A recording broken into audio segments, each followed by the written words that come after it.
Today is a very special occasion. There's going to be the presentation of the Nerenberg Respectfully Real Peace Award. Now, Respectfully Real comes into the title of it. What it is it's given for everyday kind of events that normally go unnoticed. It's really what is peace about on a day-to-day basis. A father with his children, a husband with his wife, a wife with her children, with her husband.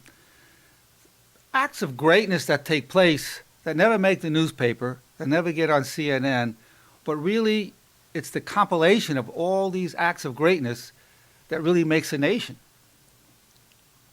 To the extent that we have these acts of greatness, it could be a sacrifice, it could be a kindness, it could be a change.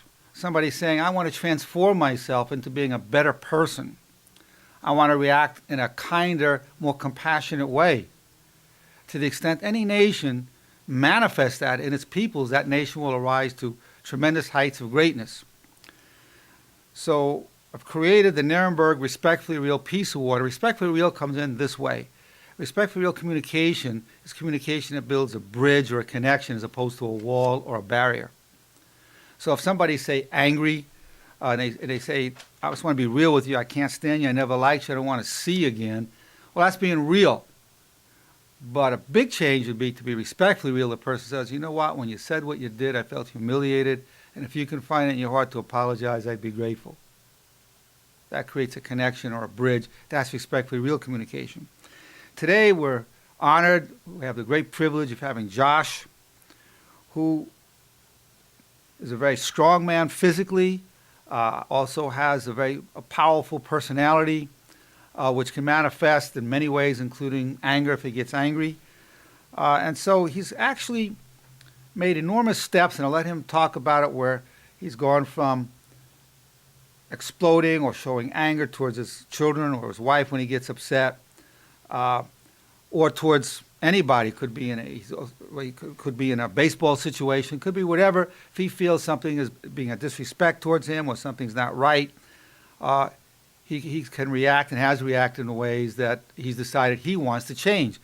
So Josh, which one do you want to start with? You want to start with the one with the apology to your wife and son? Yeah, that was, I'd just like to first off say I'm honored to be here, honored to be able to talk to Dr. Nerenberg, part of your program, and it's helped me every day in my daily life on how I, like I said, how I deal with things. The first example I've got was Easter of this year. It was a time for a joyous occasion, time for people to be together, not by any means get mad, upset, blow up at anybody. And we had a situation where we live, it's a little bit windy. We did our Easter egg hunt, and a lot of the eggs had kind of blown through the gate into the backyard, and one of them was the golden egg. It had a few dollars in it. And I told my oldest son, who was 8, I said, we'll find it. Don't touch it. Let your little brother get it because you've gotten most of the other eggs. And he immediately took off out there, grabbed the egg, grabbed the money, put it in his pocket. And I just flipped out because I just told him, don't do this, don't do this. And I made a huge scene over something that could have been resolved very easily. Now, when you say huge scene, describe in detail what a huge scene is. I grabbed him by the shirt, and I'm yelling at him, what are you, stupid? What's the matter with you? I just told you, I don't want to see you. I pushed him away. And of course my wife comes to his defense, which upsets me because I think I'm right. He didn't listen to me. Why are you defending him? And I told her, I don't want nothing to do with you guys. I'm leaving. I didn't leave anywhere, but I just went by myself. And after I calmed down, I realized it was such a stupid situation. But I had no power. I wasn't really using my power thoughts very well. So I came in the next week, talked to Dr. Nerenberg about it, explained the situation. And he said that I should go home and apologize to everybody, individually and then as a group. And that's what I did. I first and foremost sat my son down, my oldest son, Hunter, who's 8. I said, look, I apologize. This is not the way to be acting.